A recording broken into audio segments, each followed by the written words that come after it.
Hey, it's Josh for Kelowna Now, and I'm here with Mike from Urban Distillery and Winery, and they just cleaned up down to the San Francisco World Spirits Awards and the SIP Awards in California.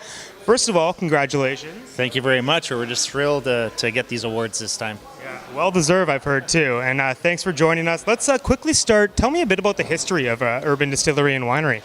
Well, we're basically BC's first craft distillery. We started in 2009, so we're 8 years old now, and we got onto the very first craft license that BC brought out.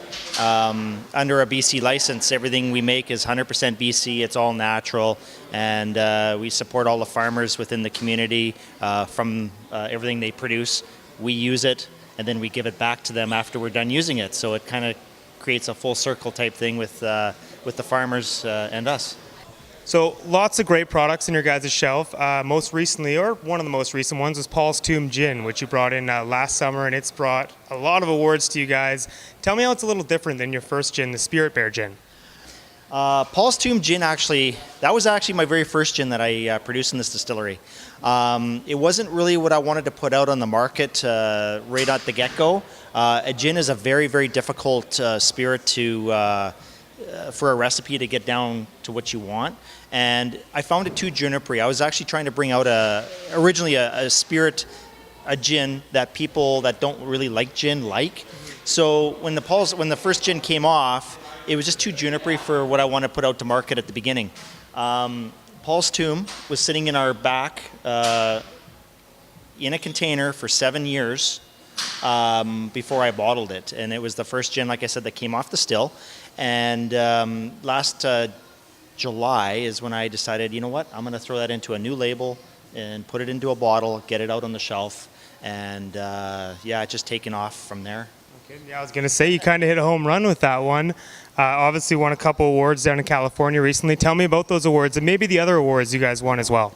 Yeah, we've been running tons of awards from our gins. Our Spirit Bear Gin has won awards from the SIP Awards in 2012, 2014. We've won a lot of awards for that one.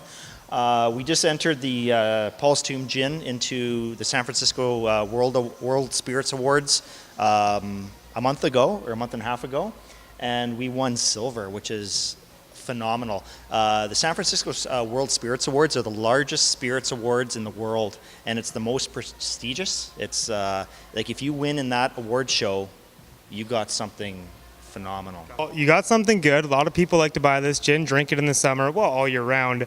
But summer a really good time for gin drinks. Can you tell us maybe a couple fun drinks people can try this summer beyond the typical gin and tonic? I mean, gin and tonics are fine, but you know, with the Paul's Tomb Gin, it's such an awesome gin. Just drinking it on the rocks by itself is just a pleasant experience. Maybe nobody's tried that before. You should try it, especially with the Paul's Tomb.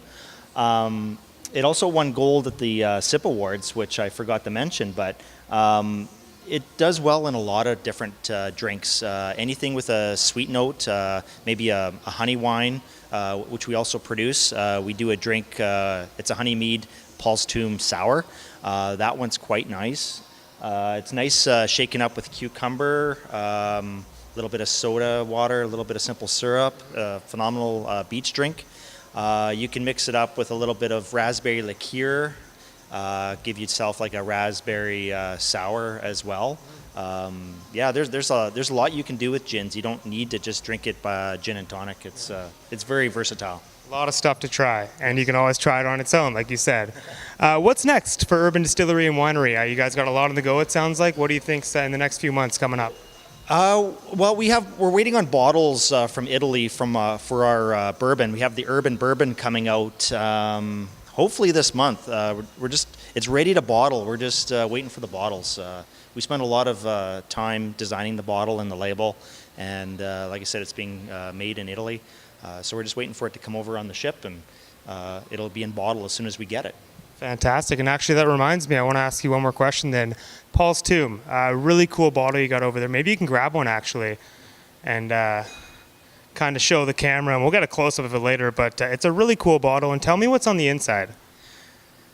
Well, Paul's Tomb Gin is in the inside, but on the back of the bottle, we have a map. Paul's Tomb is just a small hike from Urban Distilleries, about a 10-minute walk up the trail. And Paul's Tomb is a very unique tourist attraction in Kelowna. Rambler Paul, was one of the first guys to discover this side of the Rockies. And he built his homestead on Knox Mountain. And he built a tomb for him and his wife for when they passed away. And the tomb is still there to this day. Him and his wife were in the tomb. I mean, they put a mound of dirt in front of the door because they had issues with grave robbers. But you could actually hike up there from Urban Distilleries and go check out the tomb. It's still there. And just a very unique experience. And we decided to highlight that with this product. Well, it's a very cool label. It's an awesome, popular local hike, as a lot of people know. So next time you're going down to Paul's Tomb, stop by here, Urban Distillery and Winery first. Grab a bottle of this stuff. It is worth the price of admission. Mike, thank you so much for joining us. Thank you very much.